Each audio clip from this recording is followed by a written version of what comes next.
Alright. Oh yeah, no, this shouldn't get in the way of my bench.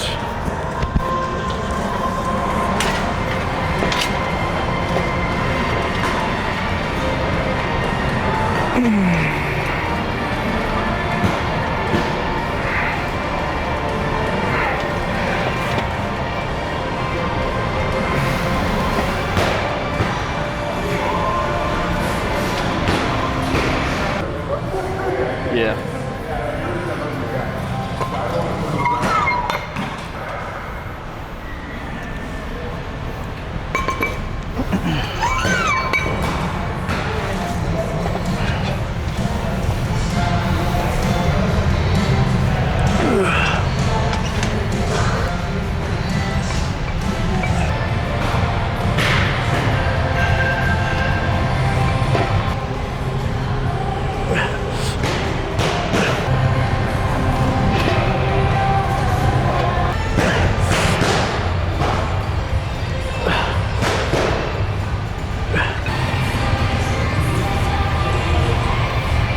Boxing gloves? Oh, I think they might belong to people. Oh, the ones in the buckets? Yeah. Maybe those are for use. Yeah. Nice. Well, you wanna spar? No.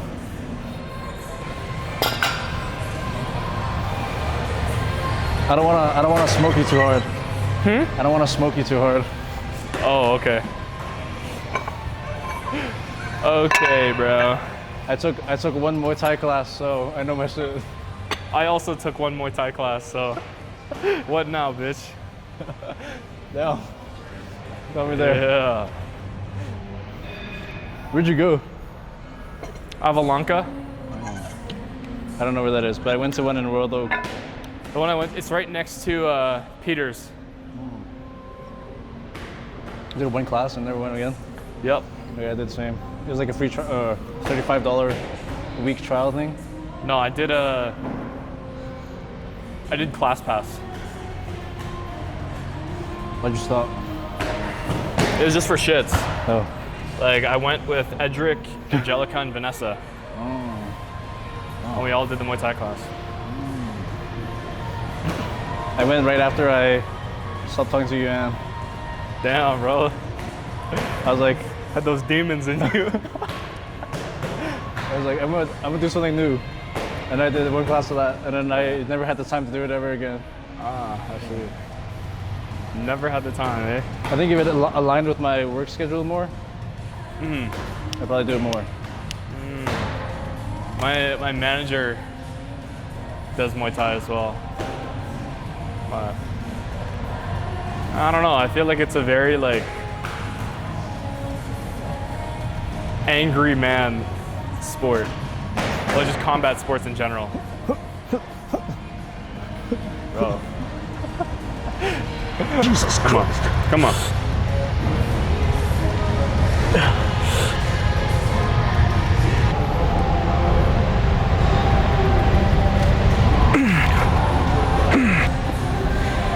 Am I tripping or is this like not aligned with the roof?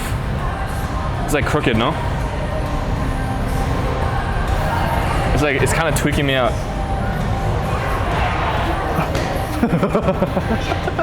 Right? Yeah.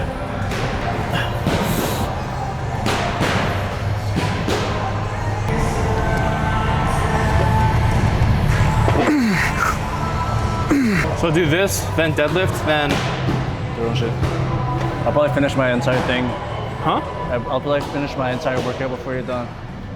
I might just, well, I'm only gonna do like one set of each, like one real set of each. So after this, deadlift, and then I'll build up to one set of squats. Like that's what I'm doing for everything. And really all I had on my agenda today is squat, bench, deadlift. So I don't really need to do anything else. So we might be doing it around the same time.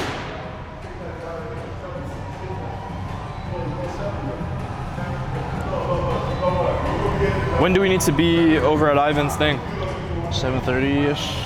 Oh shit. It's okay. I'm late for everything. Oh, okay.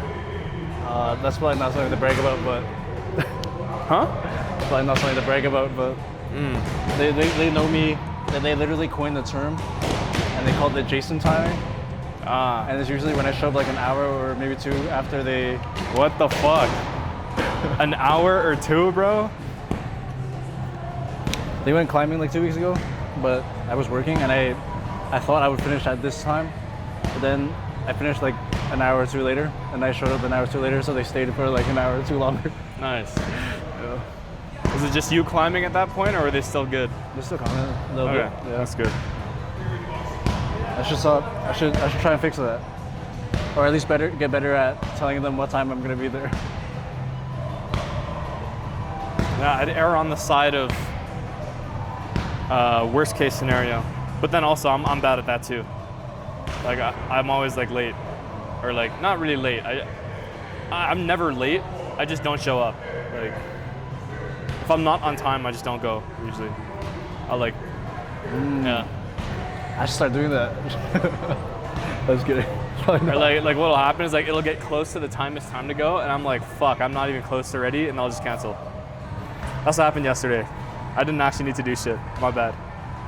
But that's what I always do. I had a feeling. Yeah. I always get close to the time, and I'm like, fuck. And I'd rather not be late, so I just cancel. I had no plans the entire day, so I just hung out with my sister. Went to Vivo. I'm like really bad at spontaneity. Yeah. So if like a plan or something pops up out of nowhere and I wasn't ready for it, then I'm like, fuck.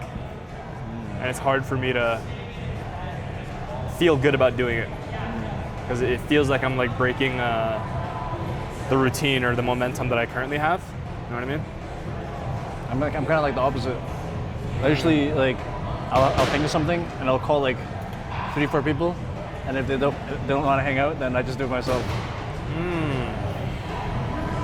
I feel like that's better. You actually get stuff done. I mean, it's like if I don't have it planned, then I'm like, fuck. This is gonna be really hard to do. And it's like a 30% chance I actually do it if it comes out of nowhere. All right, let's do this.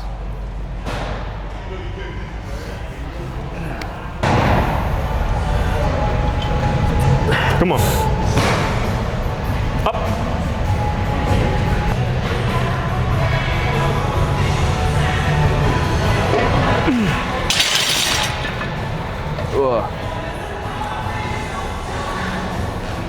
That felt kind of funny. That felt funny? Yeah, I just like farted setting up. I think I heard it. Did you fart when you pushed it up? Nah, that was the bar squeaking. I was like farting while I was setting up. And then like when I pushed, it was just a little bit wobbly. I need to get used to using these racks. That's what it is. 5? Okay. I might be able to do this. I can do this. I can do this. I can do this. Do you need a lift? Probably. Okay. 3, 2, 1. Jesus Christ.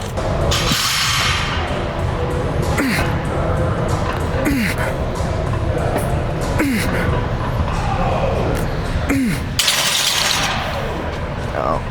Nice. Pretty good. Alright, what were we talking about again? At what point is ambition greed? And my answer for that was, what was my answer for that right again? Like initially you said when you like drop morals. Oh yeah. Once you start dropping your morals, it becomes greed. Then you said something different. I was saying kind of along the same lines, like when you start like hurting people, it becomes greed. And then you said, you're saying something about rich getting richer? Oh yeah, and I said, rich people getting richer. And then you said, and then when you said that, I had like a brain blast. I was like, wait, light bulb. It's not when you drop morals, it's when you still strive to achieve when you already have. Whereas ambition is just striving to achieve in general. So greed is always an ambition, but ambition is not always greed. Should I turn in? Yeah. Yeah, does that make sense? I think that makes sense. Yeah. That's a good way to put it.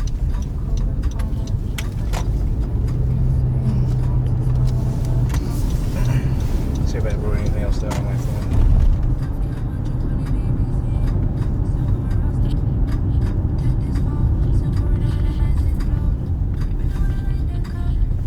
I have another. Oh, this is the Muay Thai that I went to. There. I have a follow up.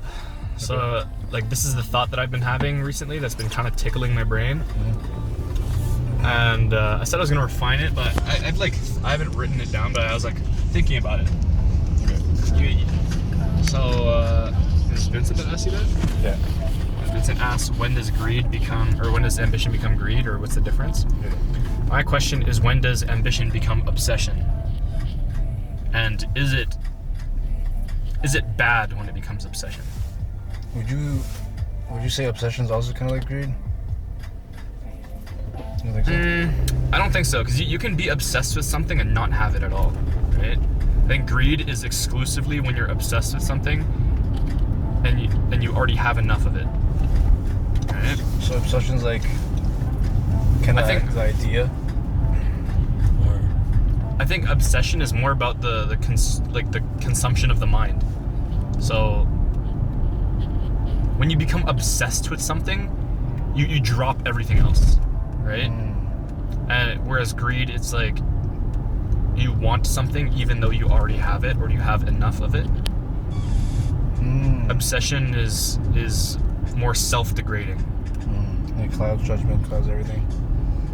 Yes, I think obsession is like blinding, right? But I also feel like in order to achieve certain things, you kind of have to be obsessed sometimes, right? Like, that is the trade-off. I think to a degree. To a degree, what? And how to a degree? I think there's healthy obsession. I think that it's maybe it's like a spectrum, you know? I don't know. The word healthy always kind of irks me. Oh, okay. Because, I always have like a point of contention on the word healthy, because health is relative. Like getting 8 hours of sleep is healthy for like the average person, right? But that's the anchor for the average person. Like, on average, 8 hours is healthy, right? But someone who's like anemic, who never sleeps at all, maybe 4 hours is healthy for them, right? And so when it comes to obsession, and you say something like, there's healthy obsession, what does that mean? And in what context and framing are we talking about? Because, I mean, I guess we'll just start here. What is your definition of healthy obsession? I think in this case, it's like, I guess just I guess just obsessing over it, but within limits. But I guess that would just be. But what are those limits, right?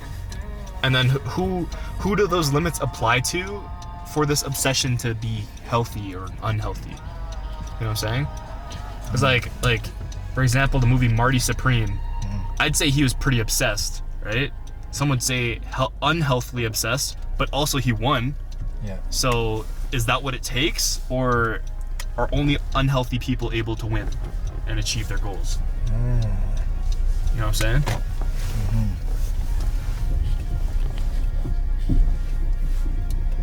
Alright, we'll come back to this. Anyways, see what I got to say.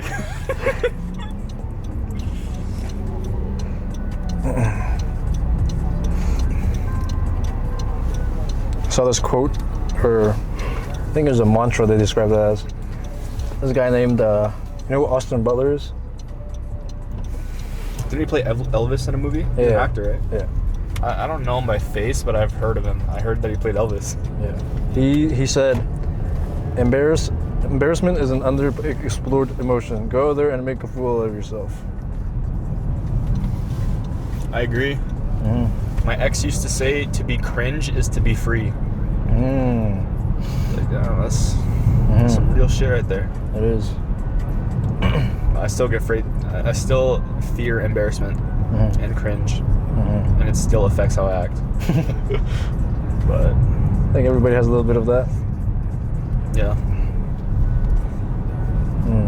I think a lot of emotions are just what your relationship is with it.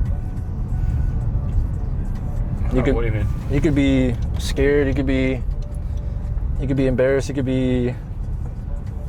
What else? It's just what you're going to do with that emotion. You could either leave it, or you could either let it stop you from moving, or you can Embrace it. embrace it. Yeah. What is your thoughts on like overthinking? I feel like I catch myself in a loop sometimes of just overthinking. I've been thinking about this recently too, where I want to do certain things, but I'm kind of like a planner type of person. Like I like to plan things and then follow the plan, right? But very often I over plan things, and then I find myself catching or like feeling guilty when things don't fall according to plan, even though my plan may be unreasonable. But like I don't think it's unreasonable in the moment. I think this is a good plan, and then I try and execute, and then I feel really guilty or like ashamed when I can't execute on possibly an unreasonable plan. And I catch myself doing that so often. I think if you stop trying to control what will happen, and just do, everything will come to you. I find that that's what helps. Like, whenever, like for example, I write like a workout program, right? And let's say just some shit happens, like life happens, and I'm not able to go into the gym one day. Like that, I feel that really hard. But I find that what helps sometimes is just to stop thinking about like the optimal conditions and just do what I can anyways. I think a lot of stuff that people like tend to worry about is out of their control, and people like kind of obsess over that. Yeah. And then I don't know, how I've been thinking about stuff lately is, if it's out of my control, what can I really do, you know? Yeah. And that, I feel like that helps a lot. Yeah, I agree. Yeah. Even like with anything. Let's see, I don't know if I can think of an example. I feel like I used to be really good at that. But I was bordering on like just general apathy. Like I was like kind of just not caring about anything. I've kind of talked about this before, like when I think I was depressed. I should park somewhere. Yeah. And I think I just like didn't care about anything, but that was like way too far on the other side of the spectrum. Yeah. There has to be a middle ground. I think there is a middle ground somewhere, where it's like you don't care about the things that don't matter, and you care about the things that matter, which sounds really stupid simple when I say it out loud, but I feel like in practice it's hard. What is going on here? Fuck. Can I just park right there? Yeah. Is this gonna reverse the looking? Where's the bro going? This is probably Chinese. Ooh. Ooh.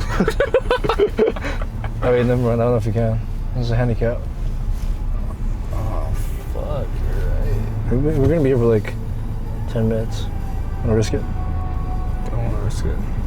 No. I bet. I'll just loop around and park right there. Yeah.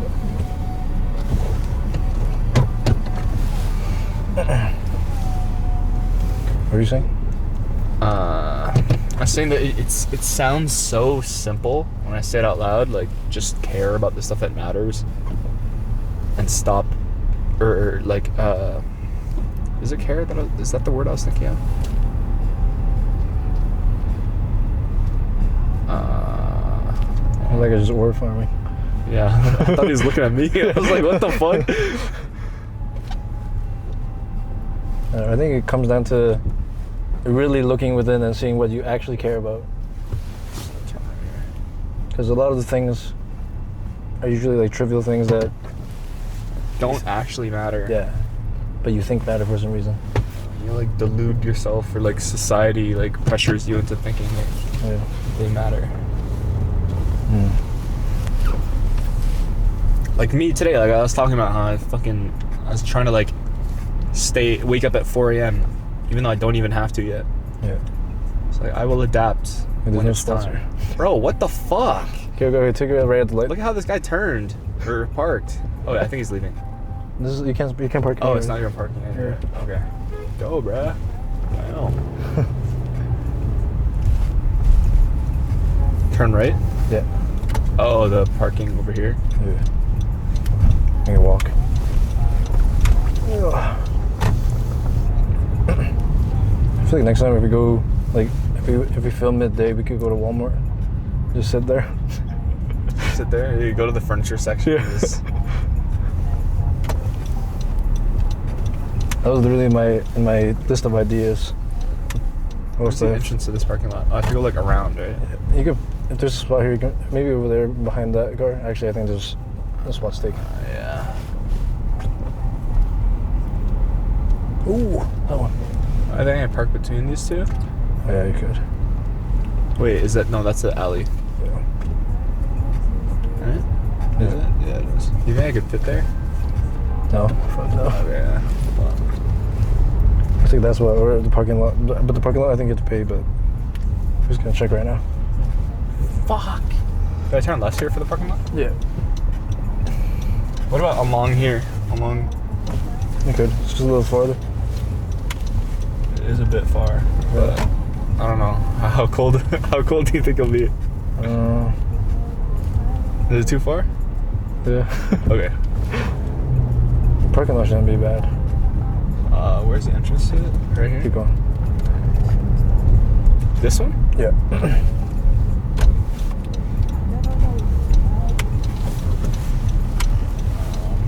Wait, is this guy not going the wrong way? Pretty sure he's going the wrong way. Bro. Let's go towards him. What the fuck are you doing? Okay, I'm gonna like loop around here because what did this guy just do? It's probably Chinese. See, I changed my titles for my videos. Yeah. Two Chinese men devouring sushi. Yeah. I like that. It was too simple. Had to change it up. Real. Okay, time for bubble tea. I cook 4 cups of rice, 3 to 4 pounds of beef, and that's for 5 days. And then a little bit after, like a few hours after I eat my lunch, I'll have like my Rice Krispies. I eat 2 Rice Krispies. And then I work out, and then I get home, have a protein shake. I keep skipping the protein shake though, but it's supposed to be a protein shake with like bananas, peanut butter, yogurt. And then I have 3 grilled cheese sandwiches. Damn. Yeah. This is like high carb, high protein. Cheese? Yeah. Cheese. It's the cheese. Yeah. Do you eat like different breads or is it just normal bread? Just normal bread. I figure I need, like, the carbs is what affects the feeling in the gym. Like, if I just ate straight protein, I'd feel like really bloated and heavy all the time. I find that having more carbs gives you, like, it's more energy, you know? Yeah. So, like, my workouts feel better, like, my muscles feel fuller. I feel stronger when I have more carbs. Whereas if I just, like, I'd achieve the same amount of calories if I just increased the protein and decreased the carbs, but then I would, like, feel worse, you know? My workouts wouldn't be as good. I used to do that. I used to have, like, dude, like 250 grams of protein a day. And it was so fucking disgusting. Damn. Is that 1 body pound per... one gram of protein per body pound? Is that No, a that's field like thing? more. Oh. Yeah. Like, is that what people are supposed to do? Or is that just a Oh, I myth? see. I think that's usually what's recommended. I think it's like 0.7 grams to 1 gram of protein per pound of body weight. But I don't know. There's like a bunch of like variations on it. I hear people say per pound of lean body weight, per pound of goal body weight. So I don't know. I don't really pay too much attention to it because like it doesn't affect, like, as long as I just go with 1 per pound, like 1 gram per pound, just because it's simpler. I don't actually know the science behind if that's good or not. And then I mostly I just manipulate my carbs. And I'm not eating anything like super lean. Like I'm not like cutting or anything, so I don't really pay attention to the fats. I assume I'm getting enough fats. Is your mic on? Huh? I don't know if the mic's on. Oh.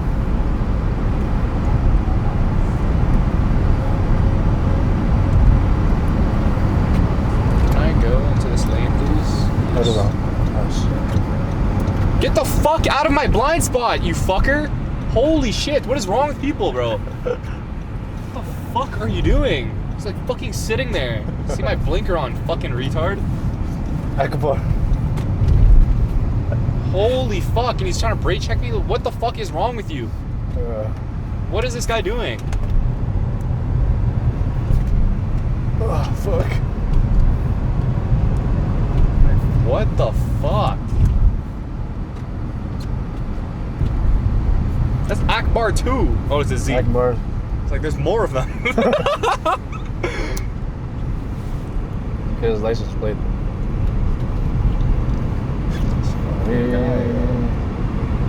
I can't I see. slowed down with my blinker on, and he slowed down too. Like, what the fuck are you doing? Have you heard that some brown people pay for their license? What do you mean? They pay the dude to pass them. Really? Yeah. I've not heard that. I heard it somewhere. Oh, But interesting. I wouldn't be surprised.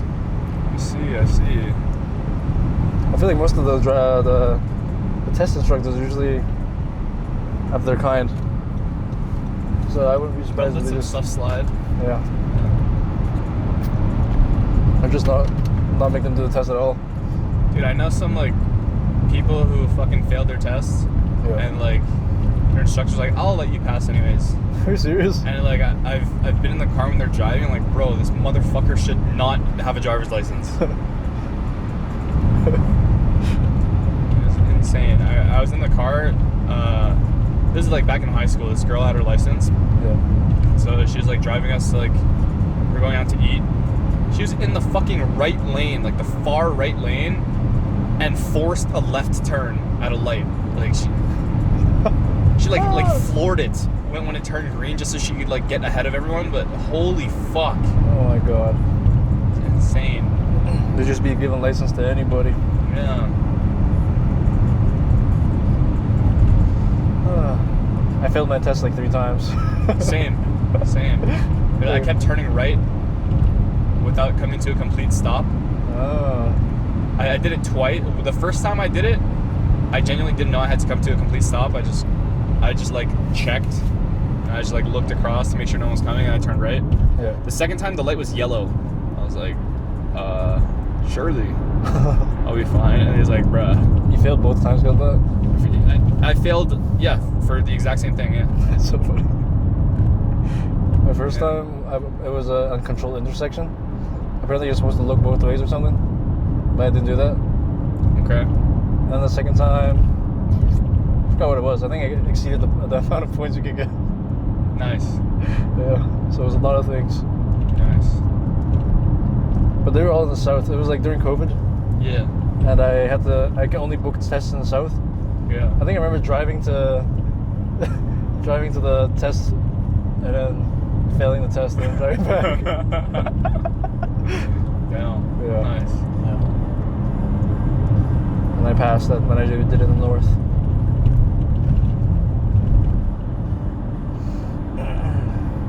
Wait, when did you get your license?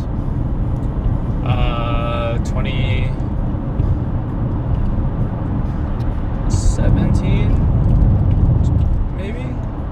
Like just when you turned 2016. 18 or 17? I don't remember. I think I got it like a year after I like became legal for a license. Oh. A year or two later. I think I was like 17 or 16. I got mine at 18. Damn. Why'd you wait so long? I think I did my learners when I was 16 or something. I don't know. I think also because COVID happened and I couldn't. Oh, right. Wait. Yeah, that's understandable. I remember when I got my license, I was like, "Yo, can I take a picture with you?" And he said no. Huh? I wanted to take a picture with the guy that passed me. Oh, nice. He said no. I have some friends that didn't get their license like as soon as they could. Yeah. I don't know what it is, like when you don't do it as soon as you can, bro, they just, at least the guys I'm thinking of, they just put it off for so fucking long. Yeah. Like one of my friends just got his license last year. Oh. My friend's like that too, Kelvin. Oh, Still yeah? doesn't have it. Yeah. He's our age. Yeah, like just do it. Like I feel like they're always like, well, why? I don't even need it. It's like, once you have it, you realize like, bro, you need that shit. Yeah. Like, But the girl Kelvin's talking to has hers. So he's chilling. that was the girl Yeah. I was telling us about last time. Yeah. It's too funny. That's cool.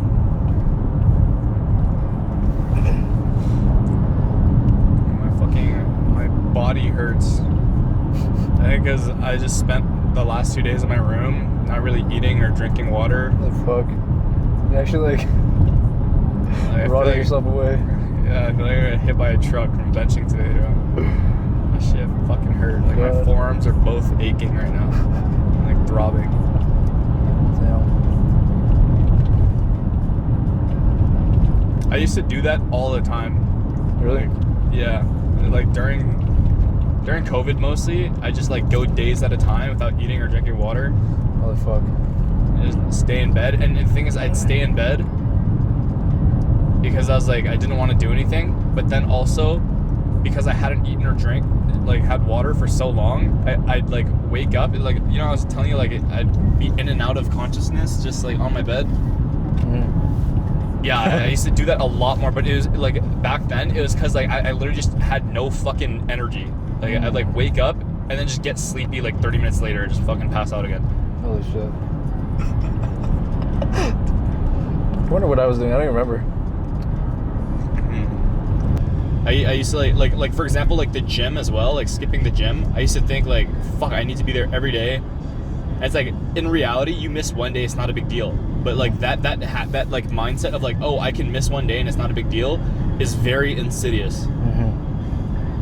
And I think today is like a relapse, or like the past 2 days is like a relapse. Like I haven't done that in a long fucking time. Had to But take it's just hit. like I like it because I'm like in kind of a transition year. Like Yeah. it's just I had nothing to do, so I just did nothing. Like it was, I don't know. I think that's the reason. Like I think I told you before. I always used to take classes over the summer. Like I didn't like just not having anything to do, so I'd always take classes, do extra shit, just to have something to do. But I don't like having nothing to do because I genuinely just do nothing. It's fair. I don't know. I feel like I'm the same. I think that's why I started this. Yeah. So I do have something to do. Because if I don't do this, then I'm just gonna play video games. And games is a waste of time. This is actually like, I'm kind of building something. You know? And I'm not like, what's the word that you used?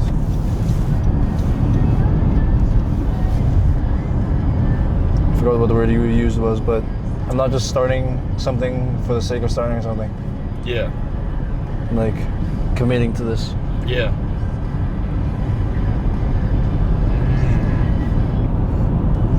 Oh, another thought I've been having, and I bring this up because you just said video games are a waste of time, is, are video games really a waste of time, because I guess the thought I've been having is just in comparison to what I was doing when I wasn't playing video games, and I kind of talked about this last time. Yeah.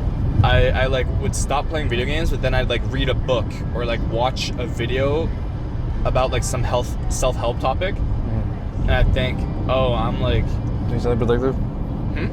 Like you're doing something productive. Yeah. But I think in that specific situation, playing video games is better. At least I'm like stimulating my brain in a way that challenges me to like challenge myself. You know, like I'm actually challenging myself. I think it depends on the game. Sure. If it's like Cookie Clicker, I'd be like what the fuck am I doing? But I think like games that require you to like solve problems, you know, are probably more productive than watching like a self-help video, like reinforcing your beliefs about the life that you should be living. You know what I mean? Like I said last time, it's just gooning. It's like lifestyle gooning. Whoops. I don't think, and I think that's kind of you're like lying to yourself. So Well, could you say the same for playing video games too, though?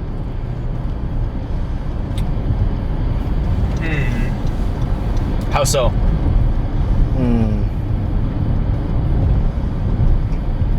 Like if you have nothing to do.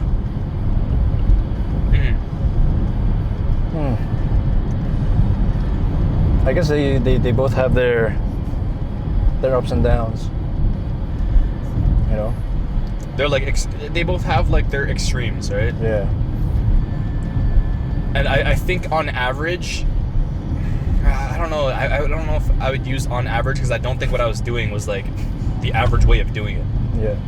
Like literally my entire YouTube was self-help, and I just self-help, like just videos on videos on videos, and it was like all videos about the shit that I already knew that I just kept watching over and over again, just to like feel like edging yourself. Yeah, literally I was fucking like edging myself on self-help.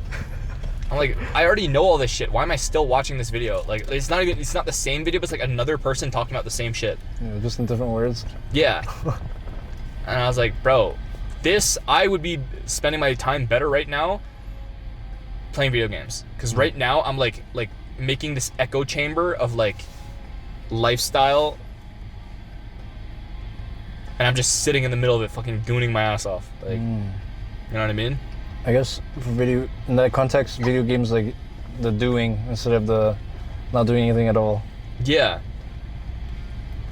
I was essentially just like talking to myself and like telling myself, oh yeah, you're like I'm doing so good. Like, oh, it's fucking disgusting, bro. Like saying it out loud actually feels gross. But yeah, I think in that specific situation, I'm like, okay, I would be better off playing a game, and I like pulled myself out of it.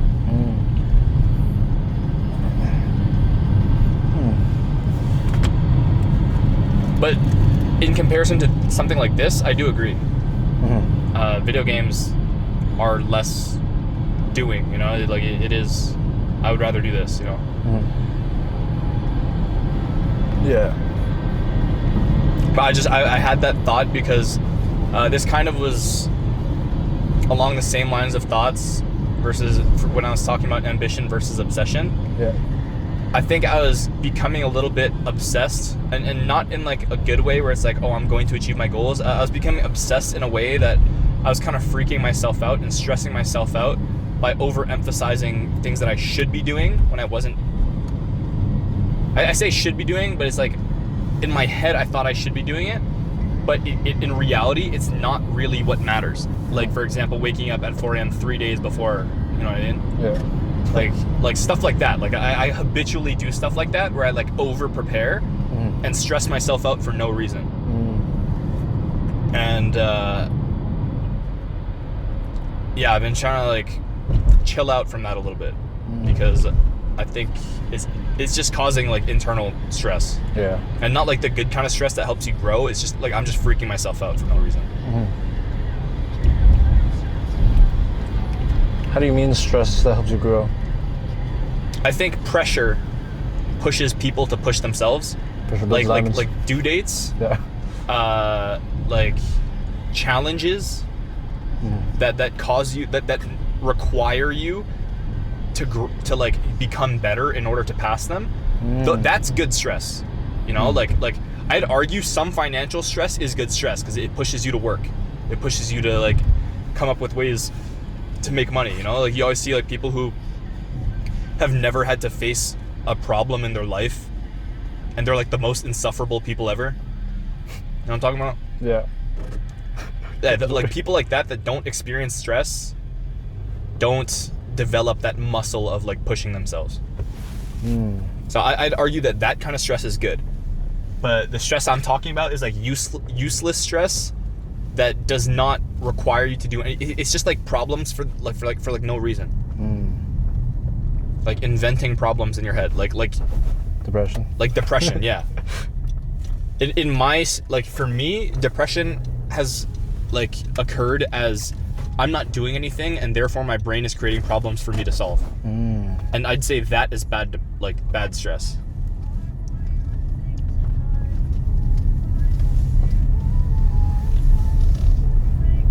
Is anyone here?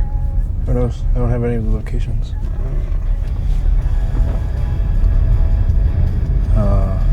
What was I gonna say?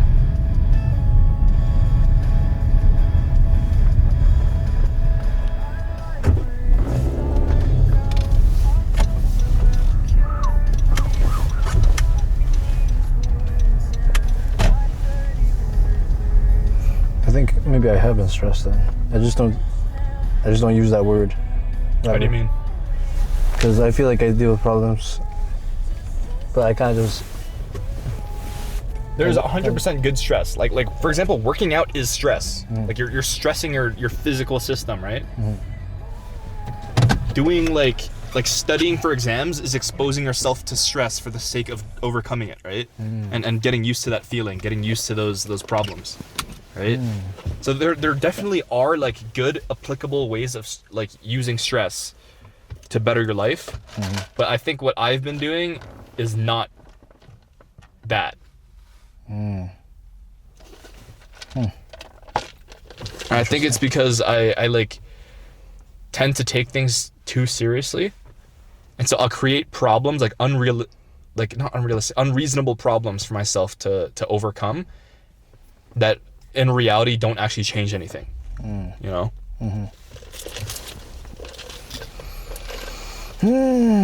Let's go. Yeah. This thing's heavy. Really? Ugh. Oh, okay.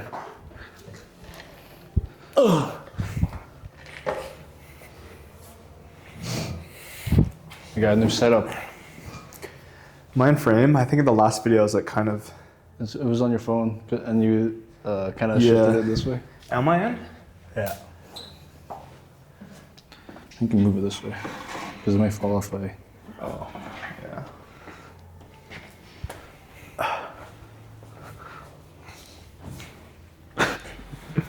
Nice.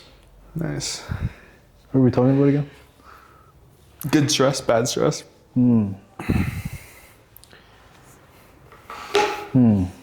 I think good stress pushes you to grow. I feel like some people say like, oh, but bad stress, you'll just overcome it if you grow as well. But it's like, I feel like bad stress, like the stuff you need to do in order to overcome bad stress does not make changes that matter in real life, you know? How do you mean? Like stressing over not being able to wake up at 4 a.m. 3 days before I even need to. It's like, dude, I'm gonna figure it out when I get there. Like, I don't need to be freaking myself out about that right now. Or like, freaking out about like, oh, what t-shirt am I gonna wear with these pants? No one gives a fuck. You know, like unless you're going to a wedding where it actually like stand out. But like, dude, no one actually cares that much. You know, like this is stuff that doesn't affect you in real life. You're saying that's bad stress? I say, yeah, that's bad stress. Like why let that stress you out? It doesn't make a difference either way. Fuck. You know? Yeah. Dude, holy fuck, my arms are aching so bad. Damn. We didn't even stretch either. We didn't stretch either. What do you mean we didn't stretch? We didn't stretch after we worked out. Do we normally? I usually stretch. Really? Yeah, I usually stretch every time. I don't usually stretch. Well, I'm trying to. Oh, that reminds me. Hold on. Sorry. I took it off because my forearm is aching still too. Okay. I wonder how many farts is gonna pick up. Huh? I wonder how many farts is gonna pick up. True. There's my journal. Oh. Ow, fuck, it hurts. So, I should put stickers on mine. Damn. I didn't even think of that. I just have a ton of stickers. I was like, I saw a video, I was like, I'm the kind of kid who collected a ton of stickers, but I didn't want, I wanted to save some, I wanted something important enough to put them on, and I never ended up using them. I saw that video, I was like, fuck, I need to use my stickers. What am I doing? I'm saving my stickers right now. So, So yeah, I put them on my journal. This is the beginning of the second one, so I already finished one. By finished, I mean I just filled it out. So I have one book added to the bookshelf. But anyways, it was like how my journal looks. yeah, my writing's kind of like mine. What do you write about it? Lots of stuff. Let me see.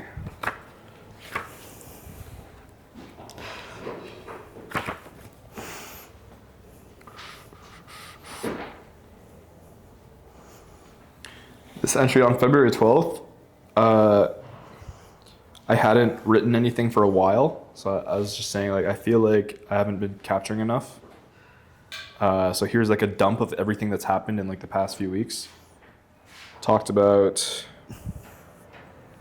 injuring myself, working out, and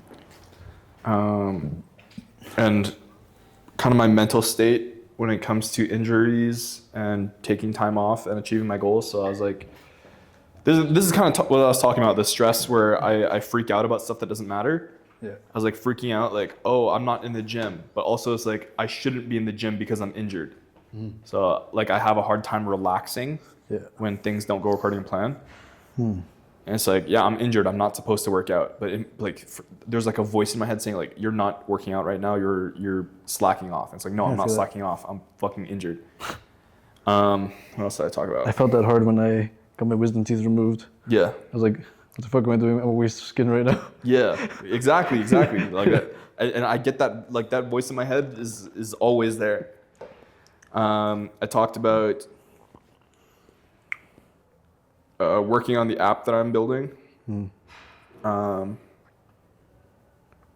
how I need to like, because I'm injured, I had been working on it more because I had the free time, but I need to find a way to manage my time better so that I can do both. I can work out and work on my app, because like I have a hard time doing both with my previous work schedule.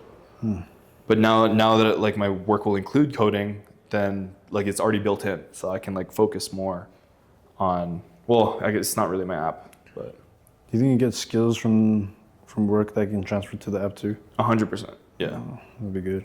Because I've never worked in a professional environment like that, so I'm sure I'll pick up lots of industry best practices and stuff like that. I talked about my sleep schedule. Oh yeah, I saw a video talking about how blackout curtains are like just as bad as like nicotine, in the sense that it's easy access to like degrading behavior. So like the reason why nicotine is such a big thing now is because they made it easy to access, right?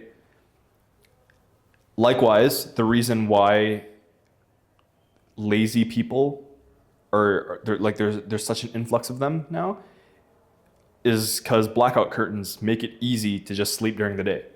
Like people who used to like not have normal sleep schedules would eventually just regulate because they had no other choice. The sun comes up, right? But now with blackout curtains, it's night all day. Yeah, it can be night all day, right? Yeah. And so like you can just bring like that laziness or like seasonal depression, stuff like that, into the summertime, just because you create an endless night in your room. Never thought of that. And I do have blackout curtains, and I was like, whoa, what the fuck? And low key, now that I think about it, these past 2 days, my blackout curtains were down the whole time. So I was experimenting with just keeping them up. But I stopped doing that. And the reason why is because, again, I was working 6 a.m. to 2. And I was like, dude, sometimes I genuinely need to just fucking sleep. Like, I come home and I haven't slept a single hour. It's like, bro, I need it. Like, I'm gonna fucking die.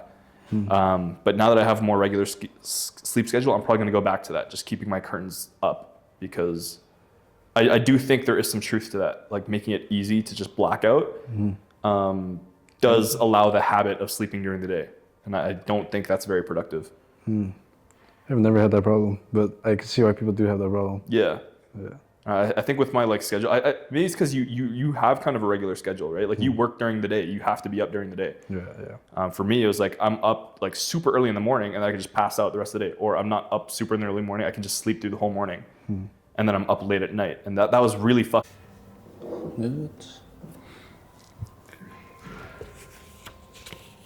Let's do like this. Hopefully this camera doesn't fucking drop. I think he'll take it off the tripod. Yeah, that was one entry. But it's usually just like big thoughts I have. I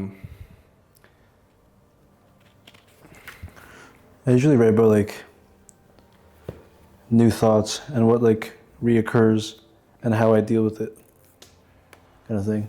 Yeah. What do you mean, what reoccurs? Like, if I have thoughts that keep coming back, and how I'm like kind of dealing with it. Like with NBA. Yeah. The thoughts before were a lot heavier. I kind of just talk about that. Talk about how heavy my thoughts were, and like over time they become lighter and lighter because I kind of like force myself to think of it as not as important anymore, because it really isn't that important anymore. And like trying to see the bigger picture of everything, and now that I have kind of a purpose and like goals, this isn't like as significant as it used to be, as I was like making it. I guess that's what you write about a lot recently. Yeah. What else? Sometimes I worry about my friends. Yeah, me too. Not in this one, because this one's so new, but I do have some entries about my friends in the previous one. But usually it's in relation to myself. Like I don't really write about people just for the sake of writing about people. I usually write about people around me that I either admire or that, not that I hate, but like that I like don't think highly of in certain ways. I feel like it does. In relation to myself. So like, for example, in a previous entry, I wrote about how some people weren't very productive and how it's kind of rubbing off on me. And I don't care what they're doing, but I don't like that it's happening to me. So I wrote about that. Or I'd write about like people in my life that have great habits or like great things that they do in their life. I'm like, I really admire this about them. I want to be more like them. But I don't really write just to write about people, you know? Yeah, I think I'm the same. I would like, with my one friend, the one, I don't know if it's name drop. You can edit it out. Yeah. It was, but Okay. with him, I feel like, you know how I said, you should surround yourself with like better people and all that. I feel like this is kind of like a tangent, kind of, but I've come to a realization today that you can still hang out with people that aren't as driven as you are, just as long as you take responsibility for yourself to not become like them. Yeah. This is kind of what we were talking about last time, right? We talked about being able to let yourself be around like shallower relationships. Because unfortunately or fortunately, not everyone's going to be on the same path that you are. So it's okay to decompress, but at the end of the day, yeah, you're right. You have to be responsible for yourself, right?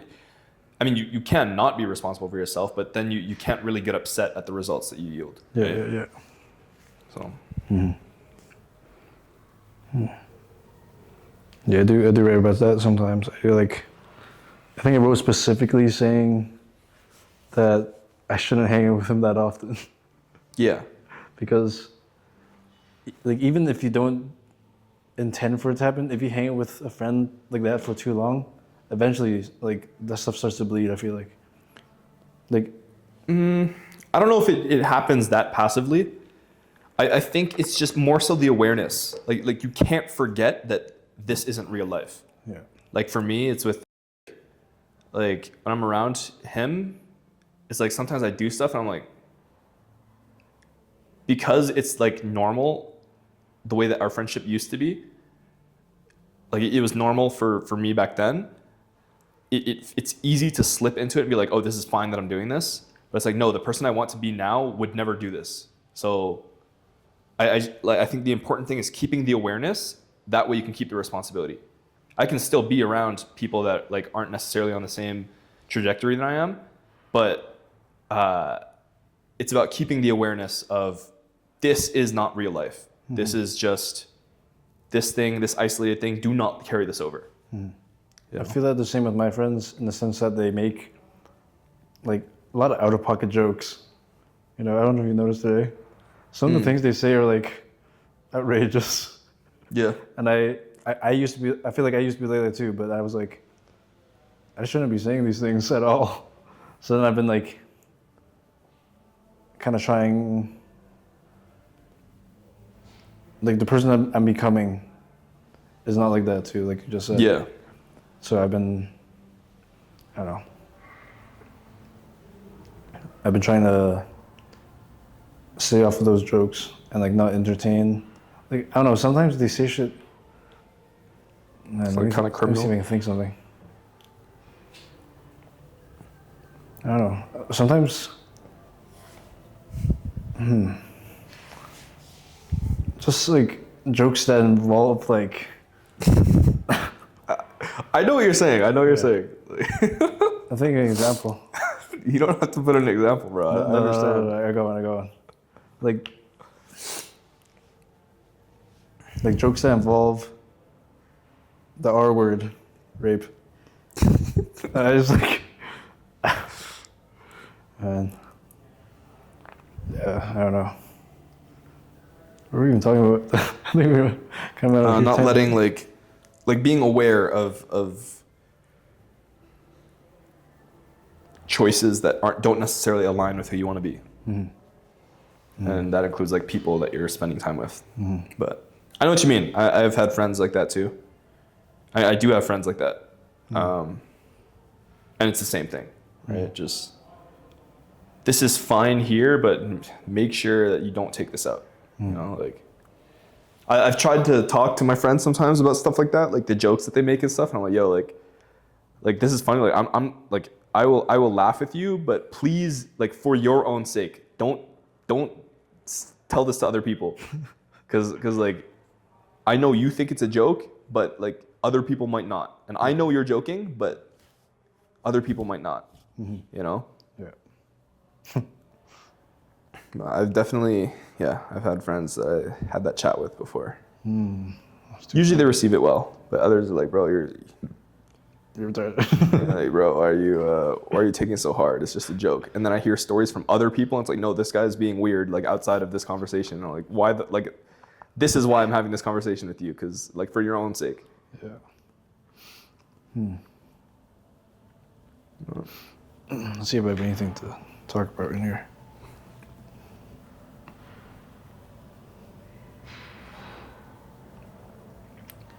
Nihilism versus absurdism.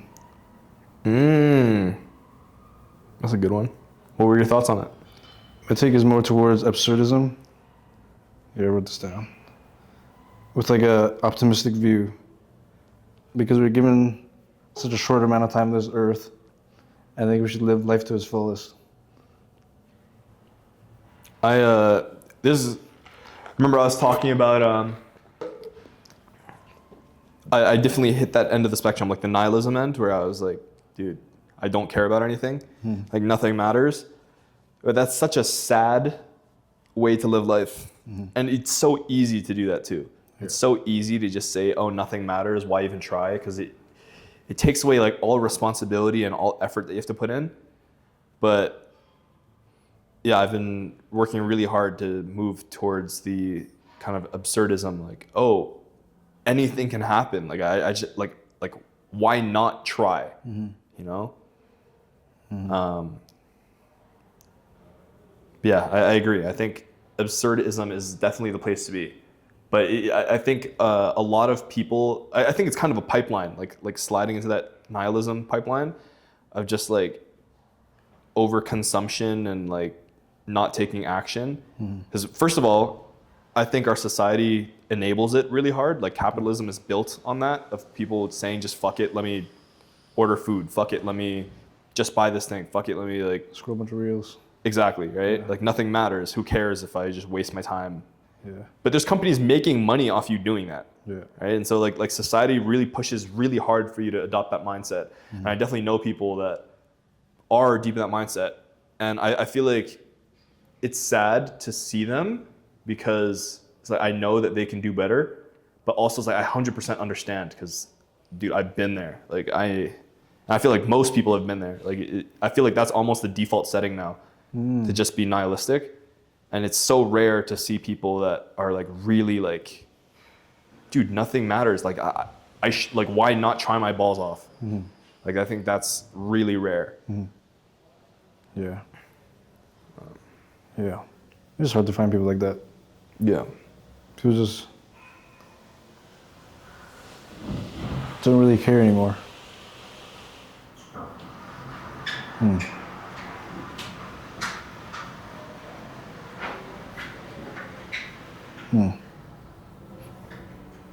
Fuck.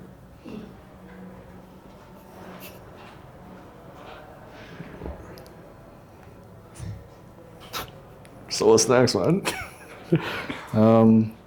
This was kind of what I talked about in my video by myself. The second law of thermodynamics. You know what that is? Energy cannot be created or destroyed. No, that's the first one. It's the An entropy object one. in motion will stay in motion. Wait, An object it at may rest be will stay in rest. maybe the first one that I just said, but it's related to entropy. What is it? I don't know. It's when I don't know what the exact definition is, but I related it to myself because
You just came in and went in a circle like 5 times.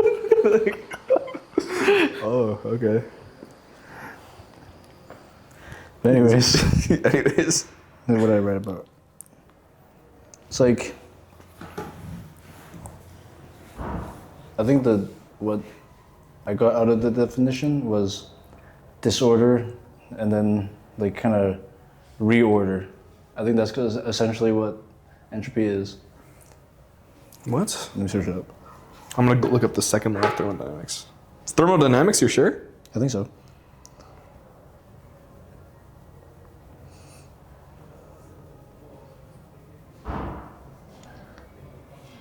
Use ChatGPT.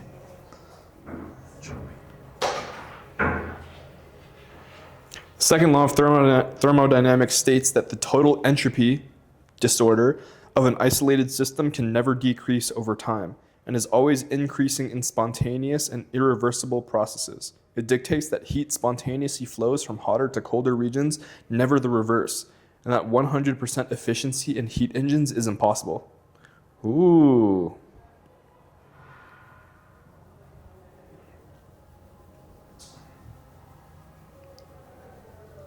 I don't know, but I forgot what it meant exactly.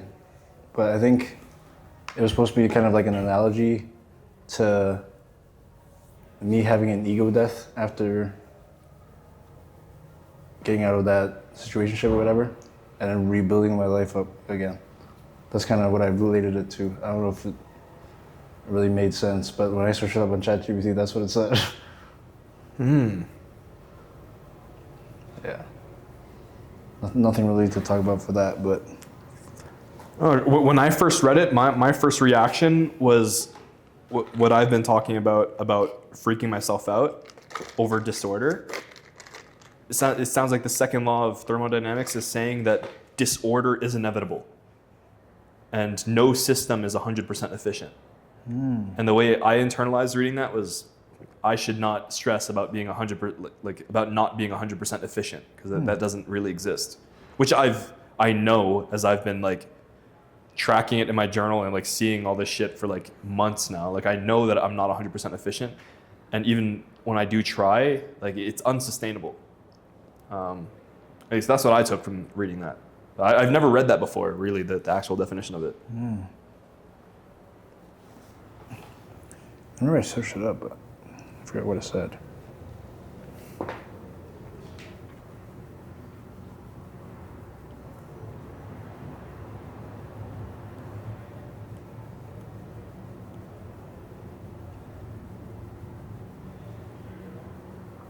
Did I delete it? Maybe deleted it.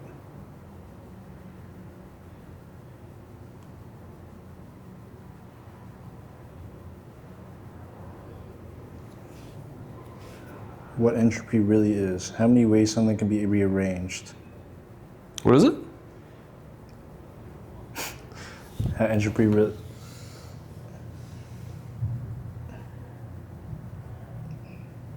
Yeah, like ice to water is entropy, I'm pretty sure. Or something. I actually don't know. Maybe I'm just making shit up.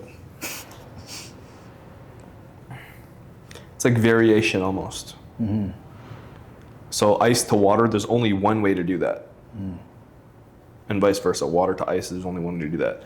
But getting $1 million, there's a ton of ways to do that, right? I don't think that would be entropy, right? I think that would be a high entropy event. Or like being successful is high entropy. There's billions of ways to do that, right? Whereas it's like stuff like, I don't know, Yeah, being able to run a mile, lower entropy. You just have to train running, right? Stuff like that. These are not the ways I was thinking about it. How were you thinking about it? Because I think that's probably more interesting than the actual definition of it itself. Like, how were you thinking about it? I was thinking about disorder, and I'm gonna get rid of my phone. The disorder of it, I was like kind of using that as an analogy for how I was feeling. I saw the disorder of it as after things ended, and I kind of lost myself. And then the rearranging part was, the arranging part was me kind of finding my life again, talking to friends, finding new hobbies, all that. That was kind of, oh God. That was kind of the, I guess it would be low entropy. Because there's kind of... No, I think it's high maybe entropy, right? Because yeah. I think you're realizing that there are more ways than one to have a fulfilling life, right? Yeah. I think before you might have been more like naive, like women-centric. And now that part is gone, you're forced to like reevaluate and kind of reassess the options, right? Yeah. And it sounds like you're kind of rediscovering that life does have more stuff to offer, you know? Yeah. Oh, good. Okay. What's next?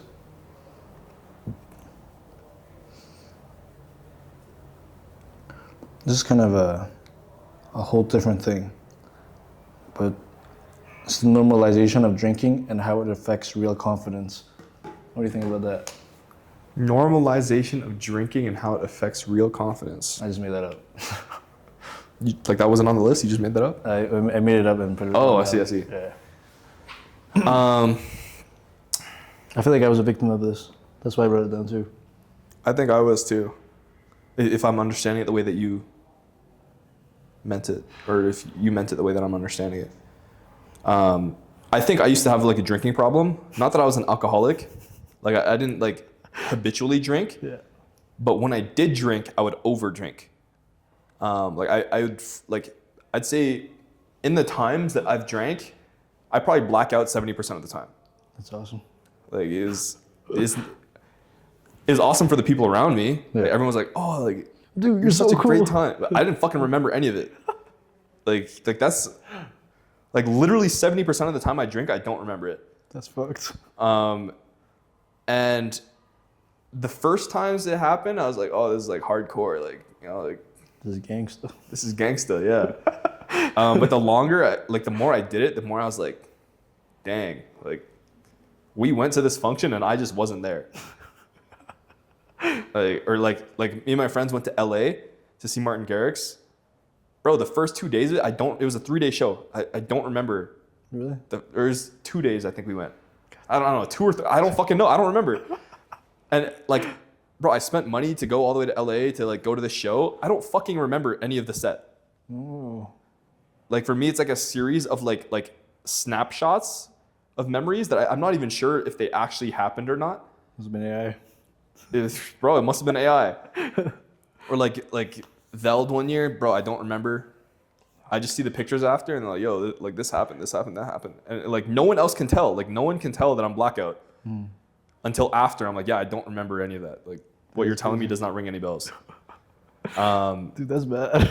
Yeah, at first I was like, oh, this is funny. But then after a while, I started thinking, I was like, bro, that was not me. Like, like what the fuck?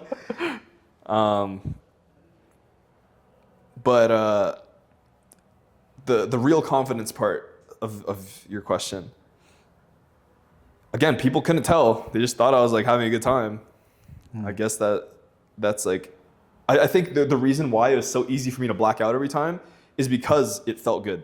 Like it feels good, like putting down the inhibitions.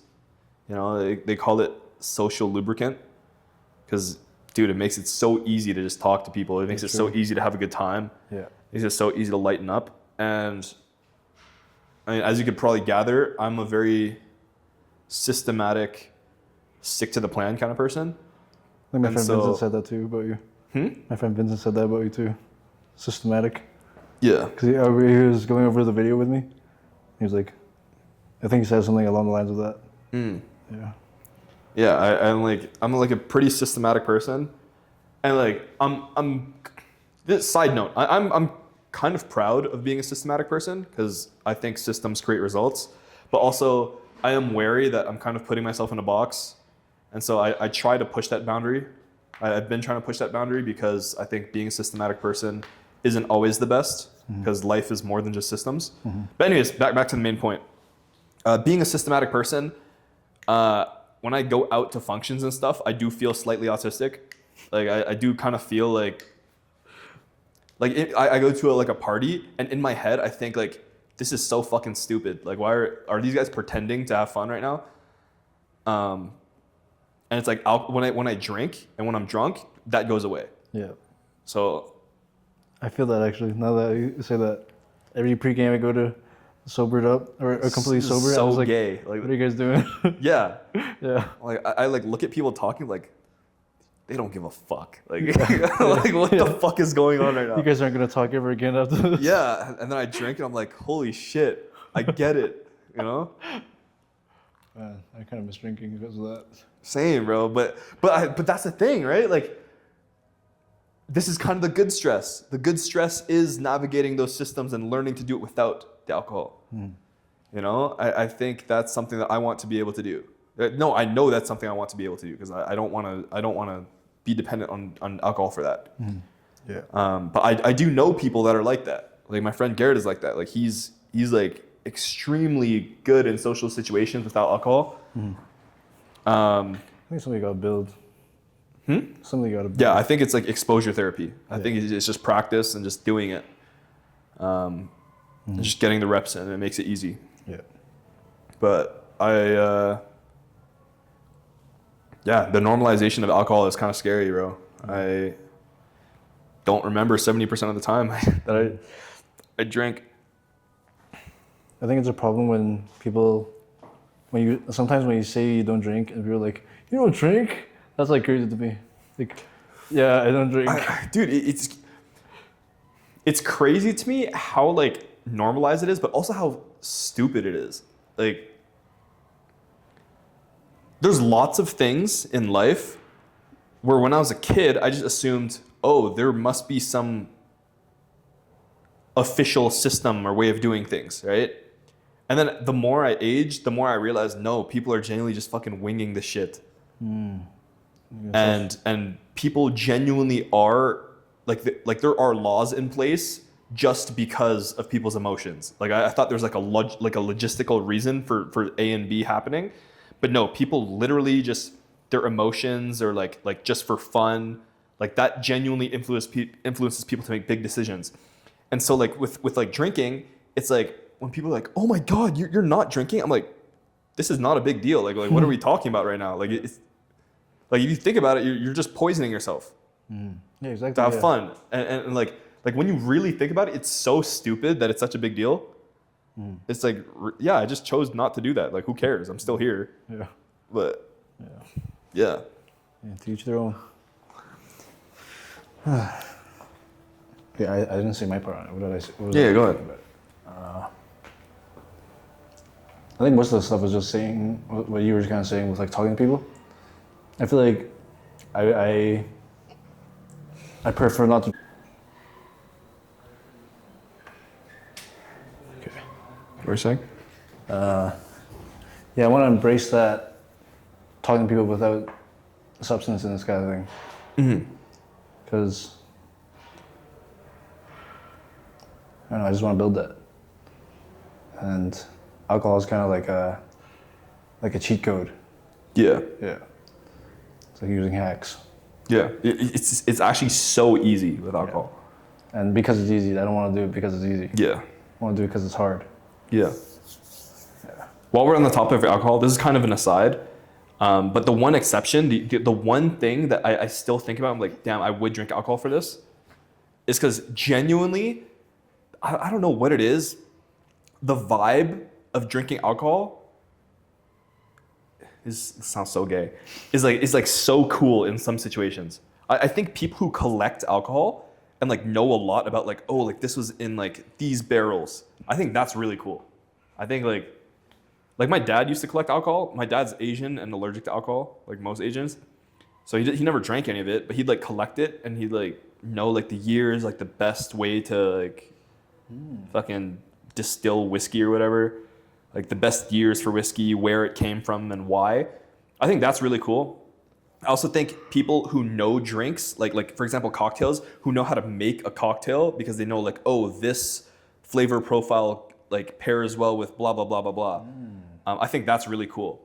And I want to drink their drinks because I want to I love talking to those people and then drinking.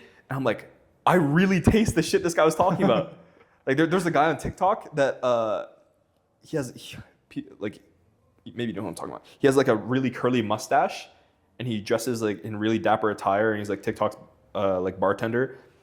And he makes Jaeger bombs. Like there's a video like he makes a ice shot glass. He's like, how many shots of Jaeger can I take before this melts? And it's just a video of him just shooting back Jaeger. And it's like that's so stupid, but like him enjoying Jaeger makes me enjoy Jaeger. And so like Jaeger has just become my favorite drink after watching stuff like that. But also I liked it before, but after seeing it, like reinforced. I was like, damn, I actually do really like Jaeger and Jaeger bombs. So like it's weird because like I feel like most alcoholic drinks just straight taste like poison. And I would say that most people who say they like drinking are just lying, and they just like the effects of drinking. But the one exception to that, I genuinely do like Jaeger. And I genuinely do like experiencing alcohol the way that other people see it, like people who know alcohol. But I think that's different than like social drinking. You know, that's more like for the love of the game. But I feel like it's very rare that people actually drink for the love of the game. You know what I mean? Unless they're like old. Yeah, and stuff. And it's the old people that like know that shit, and I love hearing that. Angelica and I went to a Carino. Oh yeah. Have you been there? Yeah, I've been there. We sat at the bar, and there's this guy there. I forget his name. It's like David or something, or like Austin, something like that. Some white guy there. Yeah. And he makes this tea that's off the menu, like this nighttime tea, and he knows everything about tea. And he like it's not on their menu. He just makes it for you if you're sitting at the bar, and he'll give you like the whole spiel. It's like, yeah, like in the Himalayan mountains, like these fucking leaves, blah blah blah blah blah. Like back in 1987, Tim Hortons, they made authentic blah blah blah. Like I'm like, dude, that's fucking like I don't give a fuck. But I love that you are so passionate about this. I want to drink the tea and see it. Like I want to taste what you're talking about right now. Like stuff like that. What if someone advertised drugs like that? I mean, that's low key how people advertise drugs. That's how like. I don't know if I want this in the video. That's how I've taken drugs, because like friends have advertised it to me like that. That's how I've advertised it to friends to convince them to take drugs. Don't put that in the video. I just got a job. But but yeah, like I think people do advertise it like that.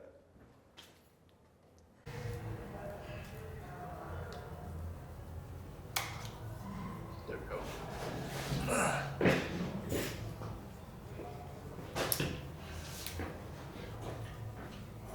So then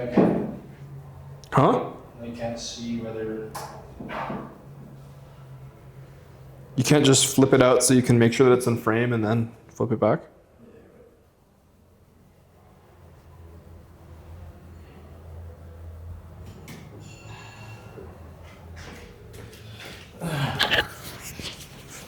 Does the display what makes it overheat? Well, it's just, it requires like more processing to make an image. Oh, true. Right? Yeah. So by just disabling that, you're taking a load off of the total processing. Now it's just focusing on capturing instead of displaying. This must be what Best Buy taught you. Not really. It's more like my computer science degree. Oh. Yeah. But I feel like that's also not really a computer science-y thing. You kind of pick that up just from like building PCs and being a gamer. True. What are we talking about? Alcohol? We weren't talking about alcohol, but I think we switched the topic, though. Did we? I don't know. Let's see what else I got in here. I don't think we did. Do we talk about the embarrassment as an unexplored emotion? Go out there and make a fool of yourself? I think we did talk about that. That was really big on TikTok for a while. I saw like a lot of videos about that. Yeah. Sometimes when I see videos like that, I just scroll past because I do this with movies too and trailers. I just scroll past because I don't want my mind to be tainted by like another perspective. I want to generate my own perspective on it. So like with movie trailers or with people reacting to movies that I haven't seen yet, I don't even want to know. Because that'll spoil my first impression. That's true. And so like with that, the embarrassment is an unexplored emotion. It was really big on TikTok. I pretty much didn't watch any of it because I don't want to generate a thought on it based off of what other people think. You know, I feel like herd mentality is really prevalent now, like these days. And I would like to avoid that as much as possible. Because not that being in a herd is bad or anything. feel weird not having my own opinions. That's also why I stopped looking up guides to video games. I used to, dude, I played Zelda, like a lot of the Zelda games when I was young. I mean, no, growing up, I'd say. I played a lot of the Zelda games, and I used to look up guides on how to 100% the game. And then one day I was like, what the fuck? I'm not even playing the game. I'm just doing a more complex checklist. I'm not making my own experiences. I'm just checking boxes right now. And so now I don't look up guides for pretty much anything unless it's like dangerous. When I play League, bro, I do not consult the best builds. I just play like 300 games of complete int until I'm like, oh, I found what feels good. Like I do not look up guides for shit. But that was kind of a tangent. My bad. I think I have been succumbing to herd mentality a little bit. Whenever I watch these kind of videos, like all those videos I send you, I'm like, Yeah, those videos, I don't normally get videos like that on my For You page because I don't really interact with them. I watch the ones you sent me because I think it is interesting and I want to know what you find interesting. But I don't watch those kind of videos myself because I don't want to hear other people's opinions. I want to form my own. I find those interesting. I think that's why I get so many of them. TikTok knows. For me, those kind of like the kind of videos, like those kind of mindset videos, the ones that I really like are the ones that are like straight to the point, like this is the message, and don't really show you. They don't really talk about what other people think. So I send you all those David Goggins ones, just because those ones are like pure, just like grip your emotions and just squeeze the fuck out of them. It's not anyone else's opinion really. It's just like make you feel something. And every time I send you those, it's because I'm on the treadmill at the gym, like getting hyped for my workout, and that's just my whole For You page. Okay. But for the most part, I try not to watch that kind of stuff because I don't want to. You know, like what happens when you're faced with a situation that's outside of that person's perspective? Then what? Think of your own. Exactly. So, but like if you do it for the first time in a high stakes situation, you just crumble. I think with these things though, they're kind of just like more ideas, concepts. Not really someone's opinion. Do you see Jet Franzen on TikTok? Maybe. Probably not. Don't know who it is. There's a lot of videos like Marcus Aurelius says this. He talks about it where he's like, I can't even go to parties because I'm so aware of the suffering that I have to endure for the rest of my life. He's like very much like a I'm deeper than everyone person. And some of his videos were talking about some good topics, but it got to a point where I was like, bro, this guy is just fucking yapping, bro. And I think a lot of like TikTok philosophy is like that. I think a lot of it appeals to confirmation bias. We kind of talked about this before, confirmation bias, but I don't think we talked about it like this. But a lot of TikTok philosophy and like life advice caters to people. I'm gonna get water. Oh.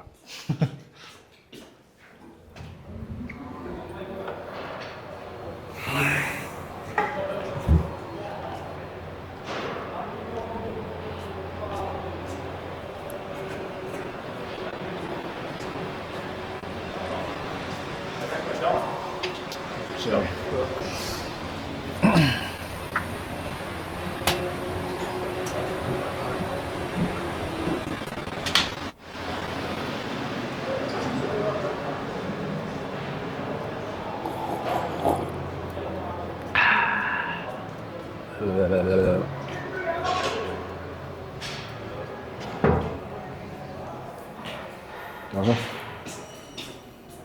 Okay. You've had no water though. Okay.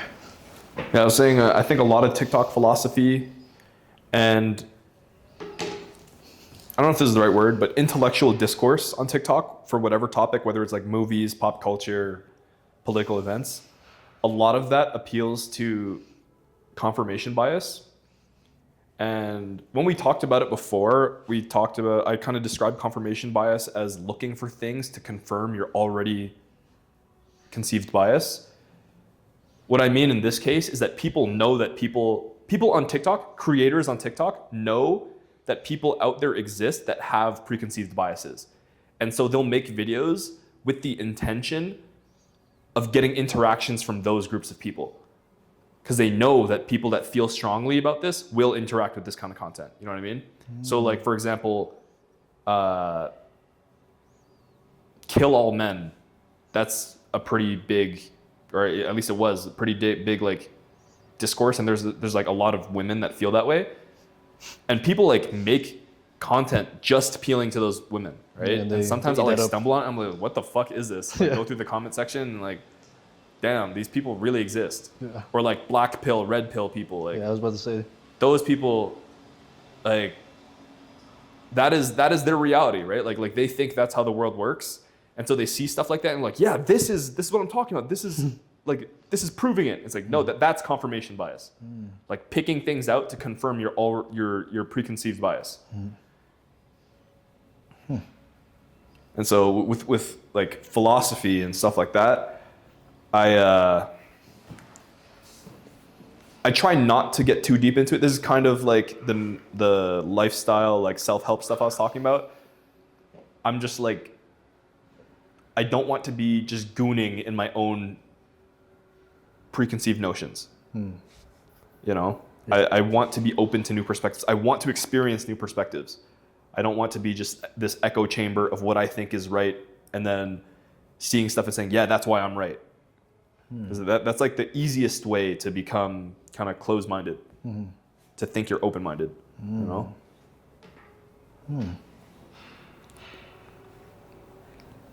Interesting. I used to follow a few creators who I used to think were really smart or had really good takes or like had good perspectives on certain things. Yeah. And I realized that with some of these people, they were just catering to me. Like I was just their target audience. I was like, oh yeah, when I really think about it, I would buy products from this person because of what they're saying. Maybe they're not actually saying anything meaningful and they're just catering to my biases to make me interact. I saw this video today where like there are people that are aware of that they can just cater to like confirmation bias and they create like a internet personality Yeah. just so they can like make money off of that. Yeah. Did you see the AI hiking girl? No. Dude, there's a girl on TikTok that posts like, or Instagram that posts photo dumps of her like hiking and stuff, but it's all AI. Like she's an influencer. She's an influencer, but she's not real. It's someone taking like random hiking photos from like across Instagram, feeding it to AI, saying generate, like put this face on this person doing this thing, and it spits out the image. And it's like that, they don't actually do that. They're just taking other people's hobbies. Oh, this is a thought that I recently had today because I saw a video about it. So we'll get into this in a second. But they're taking these hobbies that have big communities and catering to them with using AI to put their face on it and taking the fame from it. The thought that I had today, and this is not an original thought, I just saw a video talking about it. It's called status borrowing. People will attach themselves. It was talking about how the distinction to people who like certain things and people who make it their entire personality. So the reason why people think, the reason why things become corny is because people make that thing their entire personality. So like with the gym, with like riding motorbikes, with raving, like there's people that go to raves and then there's ravers, and ravers are cringe. Or like there's people that go to the gym and then there's meatheads, and meatheads are cringe. And the reason why this phenomena is so prevalent is because what this video is saying is what these people tend to be doing is the reason why they make it their entire personality is because they want to borrow or hijack the status that they think is associated with that thing. So for example, oh, raves are cool. People who go to raves are cool. I'm gonna be a raver. I'm gonna know everything about raves and know like all the fucking artists that are coming up. Yeah. That will make me cool. But from the outside looking in, someone like me, who I think ravers are kind of cringe, like, dude, you're gonna watch people your age playing music on a stage? Why don't you just go fucking do something? You know, or like being a meathead or like a gym bro, like that's kind of cringe, bro. Like people in there like hoods up, fucking growling at themselves, like thinking about their girlfriend getting fucked. Yeah. It's like, bro, like just work out. What the fuck are you doing? I don't do this, by the way. But I know people like that, and it's insane. Yeah. But it's true. Like, bro, you can just go to the gym and live like a normal life. Otherwise, like this doesn't have to be your whole life. I don't know. What do you think of that? I don't know what the original topic was. We kind of took a jump there, but I've seen people fit to what you're talking about. Kind of like, what was the word you said? Status borrowing or hijacking. Yeah, I've seen people just like this guy on my Instagram. He kind of became this raver, and now he just that's all his like. Yeah, and it's like you know him, so you know it's like out of nowhere. You know that's not really him. It's like, bro, be yourself. So I feel like it's kind of like with being a car guy too, or like a. Yeah, all that. Yeah. You can like cars, but you could also like, there's the difference between liking cars and being a car guy, and being like you said, being a car guy is weird. Yeah. This is kind of another side note, but I just started thinking about it because you brought it up, or you didn't really bring it up, but it's kind of along the same lines. I used to use dating apps, and I really like, or I find really attractive, like alt girls. And like not in like a weird like, oh mommy like kind of way, you know what I mean? But more like I just find them interesting. Like I like people who don't try and fit the mold, you know, who are very expressive. And what I'd run into on dating apps is I'd talk to these girls and then I realized like, what the fuck? Like you're faking it. Like like what the hell? You're just pretending to bait me in. You're not real. I ran into that a few times. Wait, how did you figure that out? You just like talk to them and then you're like, it's like I was saying earlier, like someone saying, "Oh, I'm a car guy," instead of "I'm just a guy who likes cars." It's like I'd talk to these people and get, "Oh yeah, I'm an alt girl." They'd say some shit like that. I'm like, "Whoa, ew, what the fuck?" Yeah, they'd say it. I'm like, "Fuck no, you're not. Like, get the fuck away from me." Like, okay. To be clear, I said I like alt girls. I don't mean that in that like, oh, if you identify as alt, I like you. That's just the word to describe the type of person that I like. Like I wouldn't really call them alt. I just, like I said, they're expressive people. I like expressive people that aren't afraid to like kind of break the mold and that aren't afraid. Okay,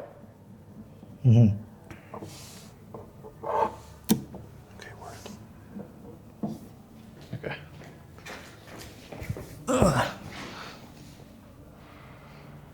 No, there's like a gap of. Oh, it wasn't recording that whole time? Yeah. I don't really care. Why does it do that? Why does it heat up? Our camera's not supposed to heat up. Isn't that normal? I mean, I know it's normal, but like why, like what, does it do that every time? It didn't do that last time. For a long time. Huh? I never record really long. How long is really long? Because if we know the like number on it, then we can like avoid it. I don't know. It recorded earlier in the car for like 20 minutes. So. But I feel like last time we were here, we recorded for like 3 hours, no? That's because you had your phone. Oh, right. Okay, good to know. I don't know. How was the audio on that with the phone? Was it different from the camera? I think it's the same. Yeah, same mic. I think it's because we have a receiver. Yeah. Wait, do we have a receiver on the? Yeah, we can plug that into my phone. Yeah. But is the video quality better on the camera? I'm just trying to, like, what I'm wondering is if this happens often, is it worth it to keep using the camera or just switch to the phone? I gotta check that later. I forget what it was like. Because I don't know if it's like the camera is nice, but I think it's more worth it to do the thing consistently than to do it perfectly, you know, and inconsistently. Because this is like, if this keeps happening, then I would rather just do it with the phone, you know? Mm-hmm. Yeah. Well, I'm just thinking about how I could get the phone stuff on my, I guess you can get with You just record on your phone. Yeah. And I could use my app and transfer it onto my computer. Yeah. Oh. I do have a 14 Pro, so Yeah. I don't know how the camera. The camera's Mine probably is just a similar. 15. Yeah, I think it's probably. So I think you might have a better camera than me. I think it's probably about the same. I feel like cameras don't really change that much, do they? I don't know. I was heavily considering getting the 16 or the 17 because the 17 camera is like a big upgrade. That's what they always say. But it's actually a big upgrade. It has a square sensor now, so you can shoot landscape in a portrait, like holding it portrait. But because it's also a square sensor now, it has built-in auto stabilization. So like shooting video can be really smooth with the auto stabilization. Ometh has a 17. And also with the from I think it was starting from the 13 or something, when you have the Pro, that enables you it makes you able to shoot in Apple Log, which is like a video format that allows for more options with color grading. You don't get that on the regular phones. It's only on the Pro phones. But starting on the 17, I think it is, the regular phones do get Apple Log plus the square sensor. So like it's a lot of value in comparison to what the phones were in the previous generations. Like there's a big jump between the regular and the Pro, but now with the 17, it's like the regular is Pro, and then the Pro is like, get this just like flex. Like it's just so much that you probably won't even use, you know? Oh. It's like overkill. But do you think any of that will actually ever use? I don't think so. I think part of this is just cope because I want to spend money on something. Because like I don't think shooting in log would make me be more consistent with putting videos out. But the idea of shooting in log makes me excited to shoot videos. You know what I mean? I guess you could get the same feeling with using the camera. You're excited to use the camera. Yeah, but it's like like that's what I'm saying. Like the phone gets the job done. The camera, if the audio is the same, and the video quality is marginally better, and the battery is just straight worse, we might as well just use the phone. You know what I'm saying? Yeah. It's just the camera. I think the camera makes it feel more official. You know. Yeah. But this is bad stress. You know, we're like stressing over stuff that doesn't actually fucking matter. All right, let's change the subject. Sure. I wrote this one, but I kind of refined it to a different thing because I saw somebody reword it in a way that is interesting. Do you want to climb the mountain to see the world, or do you want the world to see that you climbed the mountain? There's a third answer. Third answer? What's the third answer? I want to climb the mountain to know that I can climb the mountain. Would that be kind of the first one, though? To see the world? I don't give a fuck about the end. I just want to know that I can do it. I guess that is kind of seeing the world. Yeah. But it's not because I'm curious about the world. It's because I'm curious about myself. I want to see how far can I put like what is my body, what is my being capable of? I thought of this one because of what you said about being. What about what you said about being exceptional? Do you think you being exceptional do you think you enjoy the process of it? Or do you want other people to see that you kind of did it? I still think it's the third answer here. Like in the previous video, I did talk about how I do compare myself to other people and I do want to be better than other people. But I also did say that that's because when it comes to progress and being good at something, good is relative. Good can't be good without bad. And where do you find bad? It has to be other people, if not yourself, right? It could be. It could be yourself. Like you could compare yourself to yourself. Yeah. But the reason why I choose to compare myself to other people is because I want to push myself harder. And like if I'm comparing like this, we talked about good ego and bad ego and how bad ego creates excuses for when they can't perform, whereas good ego looks for solutions to how they can perform. I think the way that I compare myself to other people is not like, oh, I'll never achieve what that person achieved. It's good ego. I think I look at other people and I'm like, okay, this guy did it, so it's humanly possible. What do I have to do to get there? Right? And so with this saying like climbing the mountain so people can see you or so that you can see the view, I don't really give a fuck about the view. Like, I just want to see how much of a mountain I can climb. I guess in a way that is the view. Like the view is like the journey. Yeah. Do you think? But I don't know. I feel like there is a nuance there, like a distinction. Kind of a side note, but do you think Alejo saying that he'll never be able to bench how much you can, that would be bad ego? I think that is bad ego. I think he's making excuses for himself. I feel like he is definitely capable of that if he. I think he definitely is. Yeah. Yeah, but I know some people see. I think the worst part about what he says is that, oh, it's my genetics. I think that's the worst part. Yeah. Because Just finding someone to blame. Yeah, and I think a lot of people say that too. That's what black pill is, right? Like black pill is saying, yo, it's hopeless, just kill yourself. Like you lost the genetic lottery, it's hopeless for you. But that's not true. Like you can make meaningful change if you just try. And if you try correctly, because there's a lot of people out there that this is kind of like, I'm talking about lifting now, but like in more ways than just that, people do try, but they're trying the wrong way, right? And that will keep you stuck for a long time. But I think if you genuinely try and you genuinely try the right way, you can make way more progress than most people think you're capable of in anything.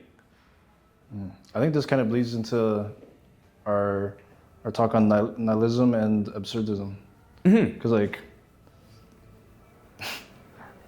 black pill is just if you don't. What was it again? Black pill is if you haven't won, there's no point in trying. I think that would be more a nihilistic view of it. Yeah, I agree. And then people who live in like hypotheticals, like, oh, if I had this or if I looked like that, that is nihilistic. Like that is the black pill mentality. But the absurdism, like optimistic mentality is like, holy shit, this guy just accomplished that. Why can't I do that? Like that's the mentality I want to have with everything. Like, oh, this guy did this thing, bro. That just shows it's possible. And this is like a real thing. Like you see, even in the Olympics, like there like if you look at the previous records of the Olympics, there are barriers that people that the world just thought was impossible until the first person did it, and then everyone started doing it. Like you look at like the sprint. I don't know the exact event, but I've like kind of like heard about it a lot because I do watch some of the Olympics. But certain sports had like track and field, the 100 meters. It's like, oh, no one can run like I don't know what the time is, but like, for example, a 9-second 100 meters is impossible. And then the first person did it, and then like literally the next few meets, everyone was doing it. Because it was just like the mental barrier, or like Eddie Hall and Thor doing the 1,000-pound deadlift. Once the first guy did it, everyone was doing it. Like it was just a barrier on humanity because no one had seen it before, and that's the absurdism. Because like people think it's impossible because they haven't seen it yet. But like the only thing consistent is that things aren't consistent, right? The only thing that never changes is that things change, right?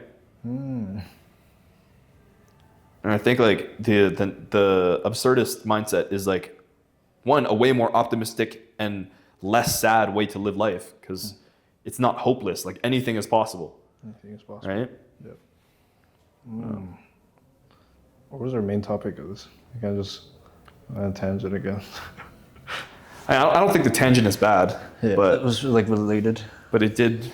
I don't remember the original track. This is why we need the script or like the outline. I'll think harder.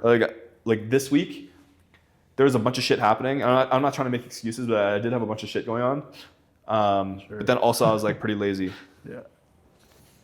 I think it's interesting how some of our talks like kind of bleed into previous talks and into our like even more previous talks.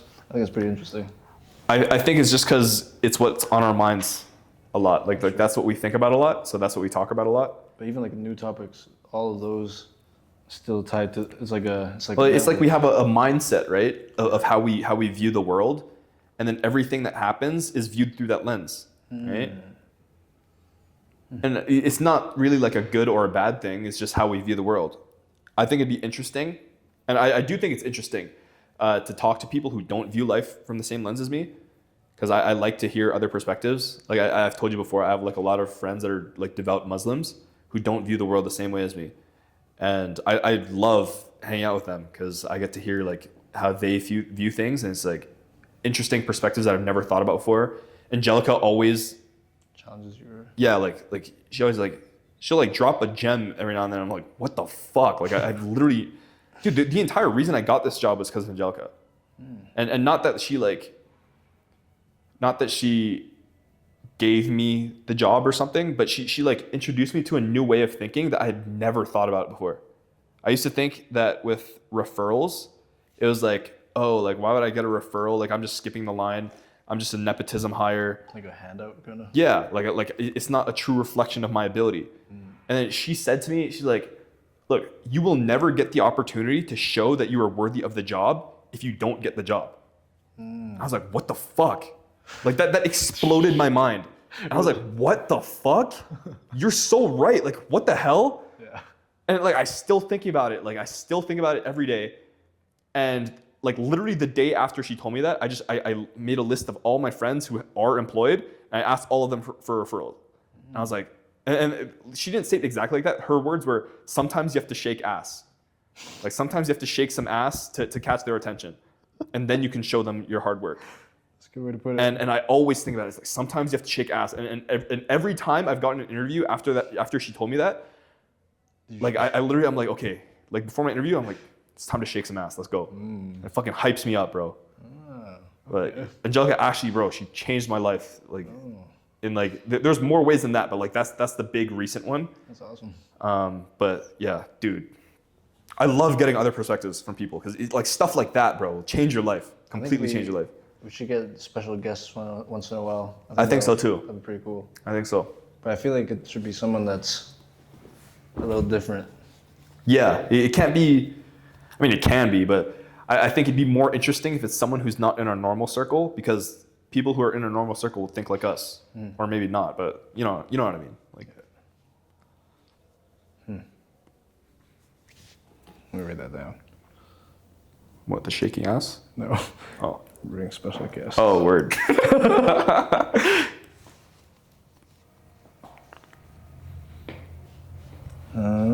Let's see.